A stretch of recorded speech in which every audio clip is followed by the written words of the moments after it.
తెలంగాణలో తీవ్ర చర్చనీయాంశమైన కూకట్పల్లి బాలిక హత్య కేసును పోలీసులు ఛేదించారు. బాలిక ఇంటికి సమీపంలో ఉన్న బాలుడే ఆమెను హత్య చేసినట్టు ప్రాథమికంగా నిర్ధారించారు. కేసు వివరాలు సైబరాబాద్ సిపి అవినాష్ మహంతి మీడియాకు వెల్లడించారు.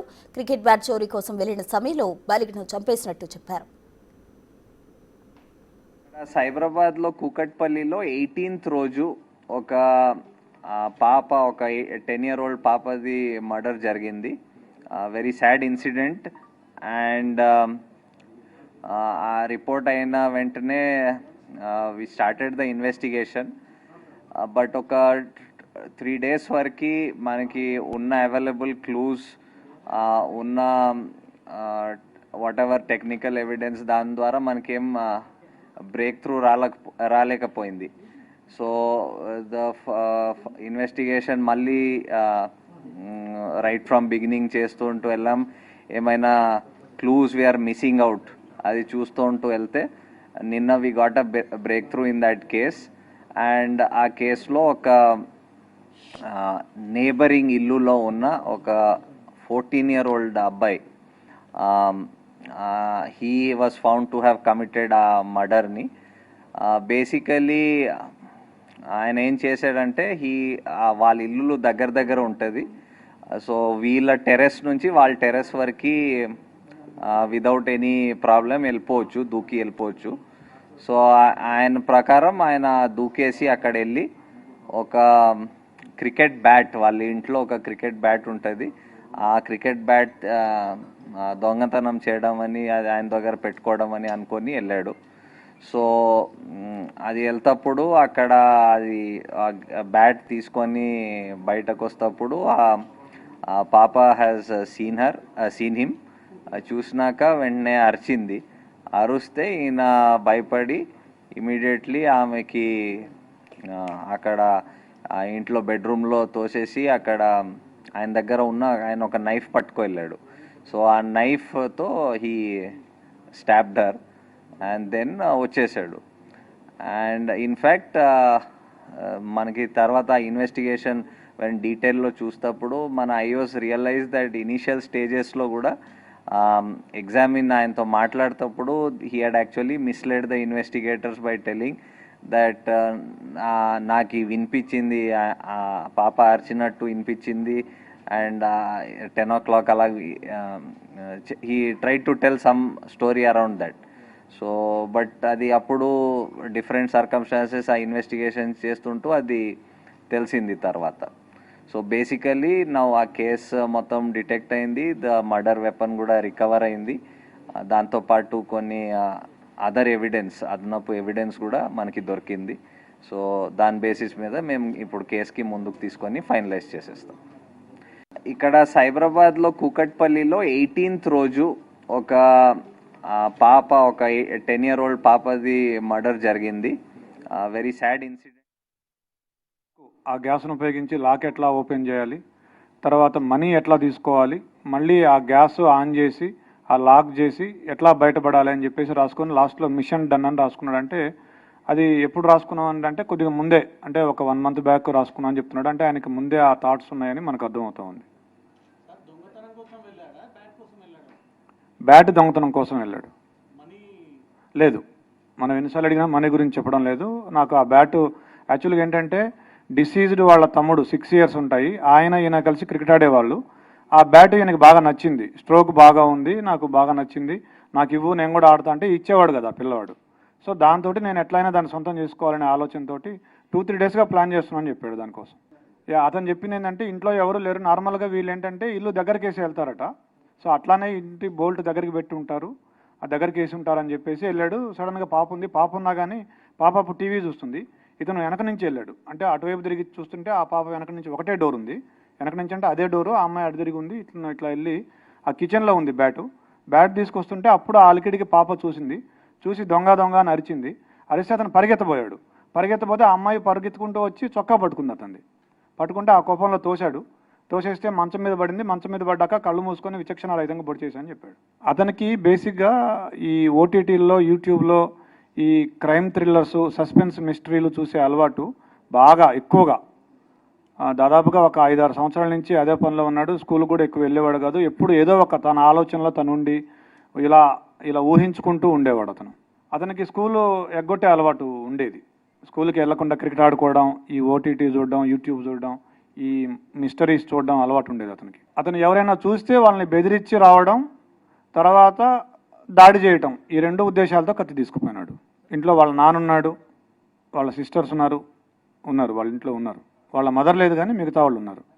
నిన్న మనం వాళ్ళ మదర్తో మాట్లాడినప్పుడు అనింది, ఫస్ట్ రోజే పోలీసులు ఈ హడావిడి అంతా చేసి నేను అడిగాను మా అబ్బాయిని, ఏరా నువ్వేమైనా చేసావా అని అడిగాను, ఒప్పుకోలేదు. 2వ రోజు కూడా అడిగితే ఏమ్మా నువ్వే నన్ను పట్టించేటట్టున్నావే అని అన్నాడు, నీ మీద ఒట్టు అన్నాడు అని చెప్పింది వాళ్ళ మదర్. పోలీసుల్ని ఆ రోజు మేము ఫస్ట్ రోజే అతన్ని క్వశ్చన్ చేసాం, ఎందుకంటే రెండింటికి జస్ట్ 2 అడుగుల దూరం ఉంటుంది, ఆ ఇంటికి ఈ ఇంటికి పిట్టగోడకి. మేము క్వశ్చన్ చేసాం ఆ ఇంట్లో ఉన్న వాళ్ళని, 3rd 4th ఫ్లోర్లో, వీళ్ళు 4th ఫ్లోర్లో ఉంటారు, 3rd ఫ్లోర్ నుంచి వెళ్ళొచ్చు. పోలీసులకి మాకేం చెప్పాడంటే ఆ రోజు, నాకు 10:15 ఆ టయానికి డాడీ డాడీ అని గట్టిగా అరుపులు వినిపించాయి అని చెప్పాడు. రాష్ట్రాన్ని షేక్ చేసిన కూకట్పల్లి బాలిక హత్య కేసుకు సంబంధించి పోలీసులు నిందితుడిని కనుగొనడం జరిగింది. అసలు దానికి సంబంధించిన వివరాలు కూడా మీడియాకు వెల్లడించారు. అసలు ఏంటి, ఏ విధంగా జరిగింది, మొత్తం కంప్లీట్ డీటెయిల్స్ అందించేందుకు మా అసోసియేట్ ఇన్పుట్ ఎడిటర్ నగేష్ సిద్ధంగా ఉన్నారు. నగేష్, అంటే క్రికెట్ బ్యాటు దొంగిలించడం కోసమే వెళ్ళి సహస్రను మర్డర్ చేశారని చెప్పి పోలీసులు ఆన్ రికార్డ్ చెప్పుకొచ్చారు. కానీ ఆ పిల్లోడికి ఆల్రెడీ బ్యాక్ ఎండ్లో దొంగతనాలు చేసే అలవాటు ఉంది. అంతకుముందు 1-2 నెలల ముందే ఒక ఫోన్ కొన్నాడు. ఆ ఫోన్ కూడా దాదాపుగా 10,000 రూపాయల పైన ఉంటుంది. కానీ తల్లి దగ్గర, తండ్రి దగ్గర, ఇంట్లో ఎవరి దగ్గర కూడా డబ్బులు తీసుకోకుండానే సొంతంగానే ఫోన్ కొన్నాడు. మరి ఆ ఫోను ఎలా కొనడం అనేది ఖచ్చితంగా చెప్పచ్చు. ఆ పిల్లోడికి గత ఇంట్లో అంటే దొంగతనాలు చేసి ఏ రకంగా డబ్బులతోని ఎంజాయ్ చేయాలనే ఒక యాటిట్యూడ్ పిల్లోడి దగ్గర ఉంది. ఈ క్రమంలోనే ఆ ఫోన్ కొనడం, ఆ ఫోన్లోనే ఓటీటీ కానీ క్రైమ్ థ్రిల్లర్కి సంబంధించిన వీడియోల్ని రెగ్యులర్గా వాచ్ చేయడం. బిఫోర్ దట్ 1 మంత్ ముందే ఒక పేపర్లో అంటే మిషన్ డన్ అని చెప్పి ఒక 11 లైన్ల పదాలు రాశాడు. అందులో ఒక ఇంటికి దొంగతనానికి వెళ్తే ఎలా వెళ్ళాలి, ఎలా దొంగతనం చేయాలి, దొంగతనం చేసి బయటకు వచ్చే ముందు అక్కడ ఉన్న గ్యాస్ని ఆన్ చేయాలి, తదుపరి అక్కడ ఫైర్ చేయాలి అన్న పదాలని కూడా రాసుకొచ్చాడు. కానీ 14-15 ఏళ్ల పిల్లోడు క్రైమ్ థ్రిల్లర్ని తలపించే విధంగా క్రికెట్ బ్యాట్ కోసం వెళ్ళి సంపాడనేది పోలీసులు ఆన్ రికార్డ్ చెప్పుకొస్తున్నారు. కానీ ఆఫ్ ద రికార్డులో కొంతమంది మనకు అంటే వస్తున్న సమాచారం మేరకు దొంగతనం కోసమే ఆ పిల్లోడు ఇంట్లోకి వెళ్ళాడు. ఇంటి లోపల డబ్బులు ఏమాత్రం దొరకలేదు. కానీ అప్పటికే అమ్మాయి లోపల ఉంది. అమ్మాయి స్కూలుకు వెళ్లకుండా ఇంట్లో ఉండడమే అమ్మాయి ప్రాణం తీసిందని ఖచ్చితంగా చెప్పచ్చు. ఇంట్లో తల్లిదండ్రులు కూడా లేకపోవడం కూడా అమ్మాయి పాలిట శాపమైంది. కానీ 14 ఏళ్ల పిల్లోడు 10 ఏళ్ల పిల్లని బెడ్ పైన పడేసి కళ్ళు మూసుకొని విచక్షణ రహితంగా తన ఒక చేతిలో స్క్రూ డ్రైవరు, మరో చేతిలో కత్తి, ఆ కత్తి కూడా ఇంట్లో కూరగాయలు మామూలుగా మనం తరుక్కునే అంటే ఉల్లిగడ్డలు కానీ టమాటాలు కానీ కట్ చేసుకునే కత్తిని వెంట తీసుకెళ్ళాడు. అంటే మోటివ్ ఏందనేది మనకి ఇక్కడ అర్థమవుతుంది. అంటే ఆ ఇంట్లో కూడా అలాంటి పరిస్థితులు పెద్దవాళ్ళు ఉంటే వాళ్ళపైన కూడా అటాక్ చేసేవాడా అన్న క్వశ్చన్ మార్క్ కూడా ఖచ్చితంగా చెప్పచ్చు. కానీ పసిపిల్ల అంటే బయట లోకం తెలియదు, ఆ ఈ పిల్లోడు పొలుస్తాడన్న ఆ విషయం కూడా తెలియదు. ఎందుకంటే తనతో పాటే తిరిగాడు, తనతో పాటే ఆటలాడుకునేవాడు, కింద ఎప్పుడు కూడా క్రికెట్ కానీ మిగతా ఆటలు ఆడేవాడు. అంటే చుట్టుపక్కల జనాలు కూడా ఎప్పుడు క్రికెట్ ఆడుతూ వీళ్ళతోనే కలిసి తిరిగేవాడని చెప్పుకొస్తున్నారు. సహస్ర తన సొంత అన్నతో కూడా ఈ పిల్లోడు క్రికెట్ ఆడేవాడు, ఆ క్రికెట్ ఆ బ్యాట్ గురించి చెప్పుకొస్తే కనుక ఆ బ్యాట్కు స్ట్రోక్ బాగా ఉంటుందని చెప్పుకొస్తున్న పరిస్థితి. కానీ పిల్లోడు యాటిట్యూడ్ చాలా విచిత్రంగా ఉంది. ఆ పోలీసులు వచ్చిన క్రమంలో అంటే మర్డర్ చేసి ఇంట్లోకి వెళ్ళి ఫ్రెష్ అప్ అయి బయటకు వచ్చి ఈ మర్డర్ జరిగిందని చెప్పి పోలీసులు మామూలుగా రకరకాలుగా స్థానికులు విచారించే క్రమంలో ఆ పాప అరిచింది. ఆ అరుపులు ఎవరు విన్నారంటే ఫస్ట్ ఈ పిల్లోడు చేయలేబెట్టాడు, నేనే అరుపులు విన్నానని చెప్పాడు. అంటే అక్కడే మొదట పోలీసులకు ఈ పిల్లోడి మీద అనుమానం వచ్చింది. కానీ చిన్న పిల్లోడు కాబట్టి మొదటి రోజు ఆ పిల్లోడిని ఏమనలేదు. తదుపరి ఆ పిల్లోడు ఒక్కడు అరుపులు తనకే వినిపించిందని కాకుండా తనతో పాటు మరో 2 పిల్లలు కూడా అరుపులు వినిపించిందని చెప్పుకొచ్చాడు. కానీ తల్లికి మర్డర్ చేసిన విషయాన్ని తల్లికి చెప్పిండనేది కూడా ఇక్కడ ప్రధాన అంశం. ఎందుకంటే తల్లి కూడా ఖచ్చితంగా పోలీసులకు చెప్పాల్సిన అవసరం కనిపిస్తుంది. ఎందుకంటే ఒక మర్డర్ చేసి ఇంట్లోకి వచ్చి తల్లికి చెప్పడం అనేది ఎంత డేరుంటే, మామూలుగా చిన్న దెబ్బ తగిలి పక్కలను కొట్టి వస్తేనే చాలామంది పిల్లలు తల్లిదండ్రులకు ఏమాత్రం చెప్పరు, ఆ పిల్లోడిని కొట్టిన మంచి కూడా చెప్పరు. ఇటువంటి పరిస్థితుల్లో తల్లికి పక్క పిల్లను చంపేసి వచ్చినని చెప్పడం అంటే మరి ఆ తల్లి కూడా ఎలా భరించింది, బయటకు చెప్పకుండా 4 రోజుల పాటు ఎంత సైలెంట్గా ఉందనేది మరి ఆ ఫ్యామిలీ బ్యాక్గ్రౌండ్ కూడా మనం అర్థం చేసుకోవాల్సిన పరిస్థితి కనిపిస్తుంది. ప్రస్తుతం బిగ్ టీవీతో అడ్వకేట్ సీనియర్ అడ్వకేట్ నరేష్ ఉన్నారు. నమస్తే నరేష్ గారు. నమస్కారం అండి.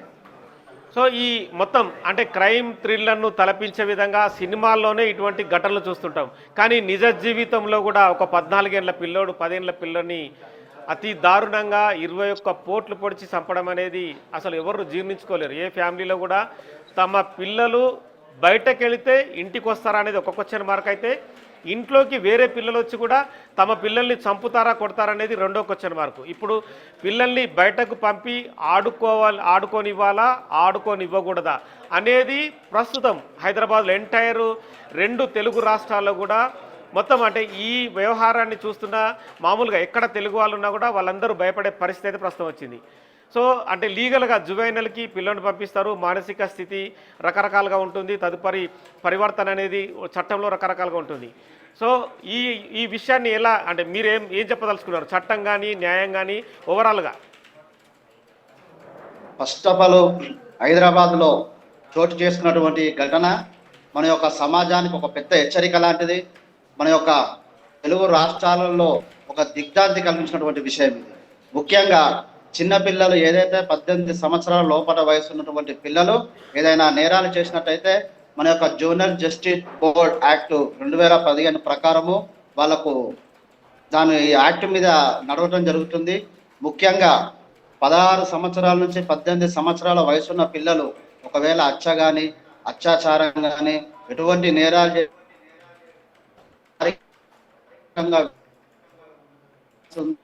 చేస్తుంది. ఏదైతే 16 సంవత్సరాల లోపడున్న వయసున్న పిల్లలు ఇలాంటి నేరాలు చేస్తే మన యొక్క భారత ప్రభుత్వ చట్టాల ప్రకారము యొక్క జూనియర్ జస్టిస్ యాక్ట్ ప్రకారము వాళ్ళను శిక్షించాలనే ఉద్దేశం ఉండదు. వాళ్ళ యొక్క మానసిక పరివర్తనలో వాళ్ళను మార్పు తీసుకువచ్చి సమాజంలో మంచి చేసే విధంగా చేయాలనే ఉద్దేశంతో ఈ యొక్క జూనియర్ జస్టిస్ యాక్ట్ పెట్టడం జరిగింది. ముఖ్యంగా ఈ పిల్లగాడు అయితే చేసినటువంటి క్రైమ్ను చూస్తుంటే మాత్రము ఒక జూనియర్ జస్టిస్ యాక్ట్ లో మనం కొన్ని మార్పులు చేయాల్సిన అవసరం కూడా ఉన్నది. ముఖ్యంగా జూనియర్ అనే దాని యొక్క వాడుకో అంటే 18 సంవత్సరాల లోపల ఉన్న వారి పిల్లలు మాత్రమే అంటుంది. గతంలో కూడా మనం నిర్భయ యాక్ట్ కూడా చూసాము. ఆ నిర్భయ యాక్ట్ ప్రకారం కూడా అందులో కూడా జూనియర్ వాళ్ళు ఉన్నారు. ఆ యొక్క దృష్టి పెట్టుకొని ఈ యొక్క కాలాలకు అనుగుణంగా పరిస్థితుల మారుతున్న అనుగుణంగా కూడా చట్టంలో కూడా కొన్ని మార్పులు చేయాల్సిన అవసరం ఎంతైనా ఉన్నది. ముఖ్యంగా ఈ పిల్లగాడు ఏదైతే చేసిందో గత నెల రోజుల నుంచి ఒక పేపర్ మీద అన్ని రాసుకొని మొత్తం అన్ని విధంగానైతే చేస్తుందో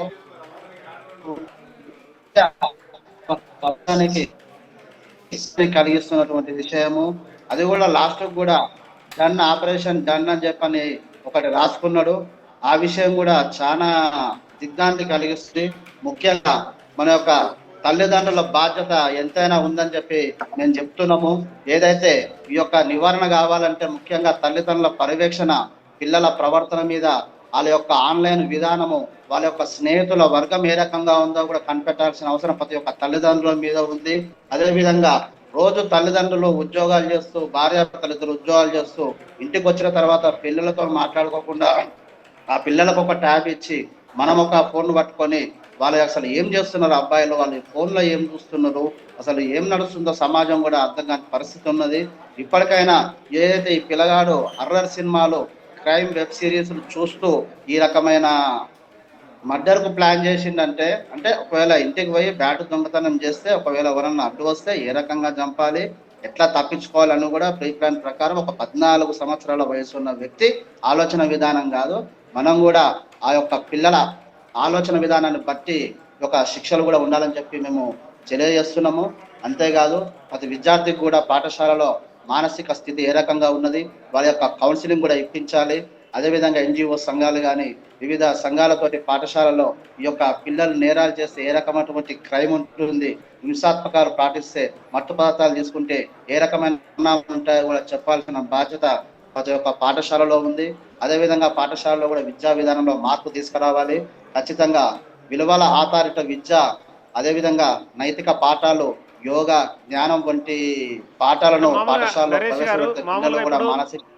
ఇప్పుడు ఈ పిల్లోడు ఆ పిల్లను చంపిన తర్వాత లోకల్ పీపుల్ కానీ, తండ్రి కానీ, తల్లి కానీ ఆ పిల్లోడిని చంపేయాలి, పెట్రోల్ పోసి తగలబెట్టాలని చెప్పి చాలామంది డిమాండ్ చేస్తున్నారు. కానీ చట్టాలు ఎవరిని అనుమతించవు. జువైనల్ చట్టం ప్రకారం అయితే ఆ పిల్లోడిని జువైనల్ హోమ్ పంపుతారు. ఇప్పటికే జువైనల్ హోమ్లో చాలామంది పిల్లలు అందులో జాయిన్ అయిన తర్వాత గోడలు దూకి ఏదో రకంగా పారిపోయే ప్రయత్నం చేస్తున్నారు. కానీ ఇలాంటి పిల్లోడు అందులోకి వెళ్ళిన తర్వాత మిగతా పిల్లలకు కూడా ప్రమాదం ఉండదా అనేది ప్రతి ఒక్కరికి వచ్చిన మార్క్. ఎందుకంటే ఈ పిల్లోడు అక్కడికి వెళ్ళిన తర్వాత ఆల్రెడీ ఒక మర్డర్ చేసిండు, వేరే వాళ్ళని కూడా అటాక్ చేసి వేరే వాళ్ళని ఎవరైనా క్రిటిసైజ్ చేస్తే ఈ పిల్లోడు ఊరుకుంటాడు అనేది కూడా ఇప్పుడు క్వశ్చన్ మార్కు. కానీ చట్టం మాత్రం ఆ జువెనల్ హోమ్ పంపించాలి, పరివర్తన తెప్పించాలనేది చట్టం కానీ న్యాయం కానీ వాళ్ళు చెప్పే విధానం, వాళ్ళు చెప్పేది లా. కానీ ఇక్కడ లాకు అతీతంగా పిల్లోడి ప్రవర్తన ఉంది. కానీ లాకు అతీతంగా ఉన్నా కూడా లాలో కూడా కొన్ని మార్పులు చేయాల్సిన అవసరం ఉంది. ఇది కూడా ఇప్పుడు ఈ అబ్బాయిని పిల్లోడిని చూసుకుంటేనే మనకు అర్థమవుతుంది. 14 సంవత్సరాల వయసులో అంటే అతని మైండ్ సెట్ సంపూర్ణంగా పర్ఫెక్ట్ గా ఉంది. ఏం చేస్తే ఏమవుతుంది, ఏం చేస్తే ఏ రకంగా తప్పించుకోవాలని స్కెచ్ చేసిందంటే వాళ్ళ పరివర్తన, వాళ్ళ యొక్క మైండ్ సెట్ ప్రకారం కూడా వాళ్ళ మీద విచారణ జరగాల్సిన అవసరం కూడా ఉన్నది. ఈ యొక్క రాష్ట్ర ప్రభుత్వాలు, కేంద్ర ప్రభుత్వాలు కూడా ఈ విషయం మీద ఆలోచించి ఖచ్చితంగా వాళ్ళ యొక్క కోర్టు ఉద్దేశము, భారత ప్రభుత్వ చట్టాల ఉద్దేశం ఏంటంటే శిక్షించడం వల్ల వాళ్ళ నేరారోపణ ఇంకెక్కువైతుంది. శిక్షించకుండా వాళ్ళ యొక్క మార్పు తీసుకురాని ఉద్దేశంతోనే చిన్నపిల్లల మీద జూనియర్ హోమ్స్ లో పంపించి వాళ్ళను ఆ కోర్టులలో ఎక్కువగా ఉంచకుండా మన భారత ప్రభుత్వం ప్రకారము. కానీ ఇక్కడ చాలా మంది కొందరు రేజ్ చేసే క్వశ్చన్ ఏంటంటే, ఇప్పుడు 2-3 ఏళ్ళలో మానసిక ప్రవర్తన కింద అంటే 14 నుంచి 18 వరకు వచ్చే వరకు జువెనల్ హోమ్లో ఉంచుతారు. అంటే జువెనల్ హోమ్ల అంటే తీర్పుల ప్రకారం, చట్టాల ప్రకారం ఎంత శిక్ష పడుతుంది ఆ పిల్లోడికి? 14 సంవత్సరాల వయసు లోపల ఉంటే మాత్రము శిక్ష తక్కువనే ఉంటది. అదే 16-17 సంవత్సరాల వయసు ఉన్న వాళ్ళు కానీ ఏమైనా అత్యాచారాలు లాంటివి చేస్తే మాత్రము వాళ్ళకు పెద్దలకు ఏ రకమైనటువంటి విచారణ జరుగుతుంది, అదే విచారణ జరుగుతుంది, అదే రకంగా శిక్ష పడుతుంది.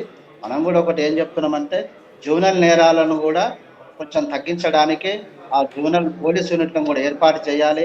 అదేవిధంగా కోర్టులు కూడా ప్రివెంటింగ్ ఆర్డర్స్ అంటే నిరోధక ఆదేశాల ద్వారా పాఠశాలల తల్లిదండ్రులు సమాజంలో మార్పులు తీసుకురావడానికి కూడా కఠినమైన నిర్ణయం తీసుకోవాలి. ఎవరైతే పిల్లలు ఏ రకంగా ఉన్నా మారాల్సిన బాధ్యత కూడా ఒక ప్రభుత్వాల పైన, ముఖ్యంగా తల్లిదండ్రుల పైన కూడా ఉన్నది. మీరు ఇందాక ఒకటి అన్నారు, రంగారెడ్డి జిల్లా కోర్టులోనే ఒక తీర్పు వచ్చింది. నిర్భయ చట్టం పహాడీ షరీఫ్ ఘటనలో, పహాడీ షరీఫ్ లిమిట్స్ లో జరిగిన ఏదైతే ఒక ఫామ్ హౌస్ లో ఒక అత్యాచారం జరిగింది, అత్యాచారంలో మైనర్ పిల్లలు కూడా పాల్గొన్నారు. అప్పుడు మీరు ఆ తీర్పు వివరించినప్పుడు ప్రత్యక్ష సాక్షిగా ఉన్నారు, మీరు అడ్వకేట్గా కూడా అదే కోర్టులో ఉన్నారు. ఆ తీర్పుని ఎనలైజ్ చేస్తే ఎలా చూడొచ్చు? అదే చెప్తున్నా కదా, ఆల్రెడీ ఇప్పుడు కాలానికి అనుగుణంగా ఇప్పుడు మొత్తము ఆన్లైన్, ఏఐ టెక్నాలజీ, నెట్వర్క్ పెరుగుతున్న ఆల్రెడీ నిర్భయ ప్రకారము ఏదైతే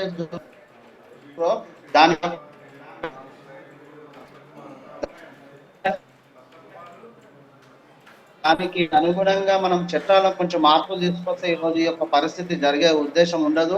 కాబట్టి ప్రభుత్వాలు కూడా కొంచెం ఈ యొక్క జూనియర్ యాక్ట్ ను మార్చాల్సిన అవసరం ఉన్నది. పిల్లల సత్ప్రవర్తన మీద కూడా ఖచ్చితంగా నిఘా పెట్టాలి. 14 సంవత్సరాల వయసున్న పిల్లలకు మెంటాలిటీ చాలా ఉన్నదాలను వాళ్ళు ఏ రకంగా మెంటాలిటీ ప్రకారం వాళ్ళు అట్లా చేసారో వాళ్ళ యొక్క విచారణ జరిగే విషయంలో వాళ్ళ యొక్క ప్రవర్తనను బట్టే శిక్ష విధించాలని చెప్పి కూడా మేము కూడా కోరుకుంటున్నాము. ఇంకోటి కూడా జూనియర్ యాక్ట్ ప్రకారం కూడా ఏదైతే 18 సంవత్సరాల లోపల ఉన్నారో కూడా చాలా మంది పిల్లలు కూడా మన సినిమాలలో కూడా చూపెడుతున్నారు. ఒక సినిమా రీసెంట్ ఒక సినిమా టీవీలో చూసిన దాంట్లో చిన్న పిల్లలను 14 సంవత్సరాలు వీళ్ళని ఏం చేస్తాడు, గంజాయి దాపించి మధ్యలో చేపిస్తుంటాడు. ఎందుకు చంపుతున్నారు నువ్వు అంటే మేము జైలుకు పోతే మమ్మల్ని ఏం చేయాలి. అలాంటి సినిమాలు తీయడం కూడా బ్యాన్ చేయాలి. ఫస్ట్ ముందు ఎటువంటి సినిమాలు, నేరారోపణ ఉన్న సినిమాలను రాకుండా అడ్డుకోవాల్సిన బాధ్యత కూడా ఈ యొక్క ప్రభుత్వాల పైన ఉన్నది. ఈ యొక్క పిల్లలకు కూడా ఫోన్లు ఇవ్వకండి. ఫోన్లో మేము చిన్న ఉన్నప్పుడు, మేము డిగ్రీలు ఉన్నప్పుడు ఫోన్లు తీసుకోవడం జరిగింది. అప్పటి వరకు మనకు ఫోన్ ఎట్లుంటుందో కూడా తెలియదు. ఈ రోజు ఇంటికి పోయినామంటే చిన్న పిల్లలకు, వాళ్ళు చదువుకునే పిల్లలకు అన్నం తినిపించుకుంటే ట్యాబులు పెట్టి చూపించే పరిస్థితి ఉంది. ఖచ్చితంగా తల్లిదండ్రులు కూడా మార్పు రావాలి. మార్పు వచ్చి పిల్లల మీద దృష్టి పెట్టాలి. వాళ్ళు ఏం చేస్తారు, వాళ్ళు ఎక్కడ తిరుగుతున్నారు అనే దృష్టి పెట్టాలి. లేకపోతే మాత్రము ఈ రోజు ఈ ఘటన తల్లిదండ్రులు భయాందోళన కలిగిస్తుంది. పిల్లలను ఇంట్లో నుంచి బయటకు పోవాలంటే భయపడాల్సిన పరిస్థితి ఉంది. పాఠశాలకు పంపించాలన్నా భయపడాల్సిన పరిస్థితి ఉంది. పాఠశాల నుంచి ఇంటికి వస్తే కూడా ఇంటికి వస్తే తిరిగిదా అనే పరిస్థితి ఈ యొక్క తెలుగు రాష్ట్రాల యొక్క సంఘటన చాలా మన యొక్క కానీ దిగ్భ్రాంతికి గురి ఈ చేసింది. ఘటనలో ఆ పిల్లోడు ఆల్రెడీ ఆ పిల్లని చంపొచ్చిన తర్వాత ఆ పిల్లని చంపినా అని చెప్పి తల్లికి చెప్పిండు. తల్లి తన భర్తకు చెప్పి ఉంటుంది. కానీ ఇందులో వాళ్ళ పాత్ర పైన కూడా పోలీసులు అంటే వాళ్ళను కూడా ఇందులో నిందితులుగా చేర్చే అవకాశం ఉందా? చట్ట ప్రకారము వాళ్ళ తల్లిదండ్రులు చెప్పినప్పుడు వాళ్ళ యొక్క విషయాన్ని దాటి ఉంచితే మాత్రం ఖచ్చితంగా నిందితులు అంటే చేర్చాలి. దాచి ఉంచారు వాళ్ళు 4 రోజుల వరకు కూడా బయటకు తెలియదు. దాటితే మాత్రం వాళ్ళు కూడా నిందితులుగా చేర్చబడతారు, A2 A3గా చేర్చబడతారు. ఎందుకంటే ఒక నేరం జరిగినప్పుడు చెప్పాల్సిన బాధ్యత ప్రతి భారత పౌరుని మీద, ప్రతి ఒక్క పౌరుని మీద వాళ్ళ యొక్క బాధ్యత అది. సరే నాకు నీ కొడుక, నీ తమ్ముడా నేరం చేసినాడు ఎవరైనా ఒక్కడే. నేరం చేసినప్పుడు ఖచ్చితంగా వాళ్ళు పోలీసు వాళ్ళకి ఇంటిమేట్ చెప్పాల్సిన అవసరం ఉంది. వాళ్ళు చెప్పలేదు కాబట్టి వాళ్ళు ఇంటెన్షన్లీ దాచారు కాబట్టి పిల్లోడు యాటిట్యూడ్ కూడా డిఫరెంట్ ఉంది. పిల్లోడు పోలీసులు అంటే ప్రైమరీగా ఈ ఇష్యూ జరిగిన తర్వాత 3-4 రోజుల నుంచి పిల్లోని గమనిస్తున్నారు పోలీసులు. కొంత అనుమానం వచ్చిన తర్వాతనే వాళ్ళు ఇంటి దగ్గర నుంచి పిల్లోని తీసుకొని 2 కానిస్టేబుల్, ఒక కానిస్టేబుల్ నడుతుంటే ఒక కానిస్టేబుల్ వెనుక కూర్చొని మధ్యలో కూర్చొని తీసుకెళ్ళాడు. పోలీస్ స్టేషన్కి వెళ్ళిన తర్వాత చంపేసినాను, కేసు పెట్టుకోండి, ఇంట్లో మా అమ్మ నాన్న ఎదురు చూస్తుందని చెప్పి అంత సింపుల్గా చెప్తున్నాడు పిల్లోడు. అదే నేను ఇప్పుడు ఇంతకుముందు ఒక విషయం చెప్పిన. రీసెంట్ లో ఒక టీవీలో నేను ఒక సినిమా చూసిన. సినిమాల ప్రభావం ముఖ్యంగా ఆ సినిమాలల్లో మైనర్లతో మర్డర్ చేయించి మేము చంపితే ఏం కాదు. రీసెంట్ లో చూస్తాను టీవీలో సినిమా. ఆ రకంగా ఒకటి సినిమాలు రావడం వల్ల పిల్లల మీద ఎంత ప్రభావం పడుతుందో కూడా ఒకసారి ఆలోచించాలి. ఆ యొక్క అర్రర్ సినిమాలు ఈ యొక్క ఇంట్లో కూర్చొని కూడా పిల్లగాడు మొత్తం ఇంట్లో కూర్చొని ఒంటరిగా ఉంటుందంటే అసలు ఒంటరిగా ఎందుకు ఉంటుండో ఆలోచించాల్సిన విషయం తల్లిదండ్రుల మీద ఉన్నది. మన పిల్లలు ఒంటరిగా ఉంటున్నారు, ఎప్పుడు ఉంటున్న వాళ్ళ యొక్క మెంటాలిటీని ప్రతి రోజు గమనించాలి. వాళ్ళ యొక్క మెంటాలిటీలో తేడా వచ్చినా కూడా ఎందుకు వచ్చినా కూడా వాళ్ళని గమనించాల్సిన అవసరం తల్లిదండ్రులకు ఉంది. ముఖ్యంగా ప్రతి ఒక్క తల్లిదండ్రులు కూడా కొంతమంది బాధ్యతాయుతంగా ప్రవర్తించాలి. పిల్లల మీద ప్రత్యేక దృష్టి పెట్టి వాళ్ళు ఏం చేస్తారు వాళ్ళతో కొద్దిసేపు మంచిగా మాట్లాడుతూ వాళ్ళకు కొన్ని నైతిక విలువలు నేర్పించాల్సిన బాధ్యత కూడా తల్లిదండ్రులకు ఉంది. ఓకే అండి, థ్యాంక్ యూ నరేష్ గారు. సో మొత్తానికైతే జువెనైల్ చట్టాల్లో మార్పు రావాల్సిన అవసరం కనిపిస్తుందని చెప్పి న్యాయ నిపుణులు చెప్తున్నారు. పిల్లలు అంటే సినిమాలు కూడా 14-15 ఏళ్ళ పిల్లలతోని సినిమాలలో గంజాయి అమ్మించడం, సిగరెట్లు తాగించడం, వేరే వాళ్ళపైన అటాక్ చేయించి వాళ్ళని మర్డర్ చేయించడం, ఇలాంటి ఘటనలు కూడా ఖచ్చితంగా సినిమాల్లో బ్యాన్ చేయాల్సిన అవసరం కనిపిస్తుందని చెప్పి లాయర్లు చెప్తున్నారు. చట్టాలు కూడా ఖచ్చితంగా మార్పు రావాల్సిన అవసరం కనిపిస్తుంది.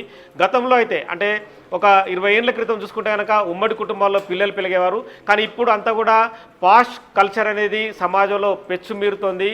చాలామంది తల్లిదండ్రులు తమ కొడుకులు CBSE చదువుతున్నాడు, ICSE చదువుతున్నాడు, ఇంగ్లీష్ పాష్ మాట్లాడుతున్నాడు, ఆ పక్క వాళ్ళకు అంటే చెప్పి సంతోషిస్తున్నారు. కానీ అదే పిల్లడి యాటిట్యూడ్ ఎట్లా ఉంటుంది అనేది కనీస అంటే వాళ్ళను చూడకపోవడం, వాళ్ళని పట్టించకపోవడం అనేది కూడా పిల్లల్లో నేర ప్రవర్తన ఖచ్చితంగా పెరుగుతుందని చెప్పి ఈ ఘటన అయితే రుజువు చేస్తుంది.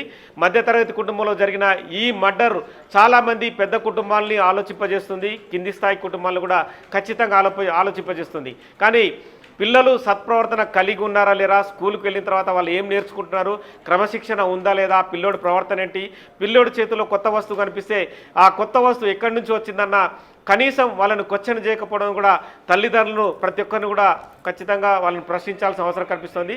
తల్లిదండ్రులు కూడా పిల్లలపైన జాగ్రత్త వహించాలి, పిల్లల యాటిట్యూడ్ని ఎప్పటికప్పుడు గమనిస్తూ ఉండాలని చెప్పి కూడా ఈ ఘటన అయితే రుజువు చేస్తుంది. Right, thank you Nagesh.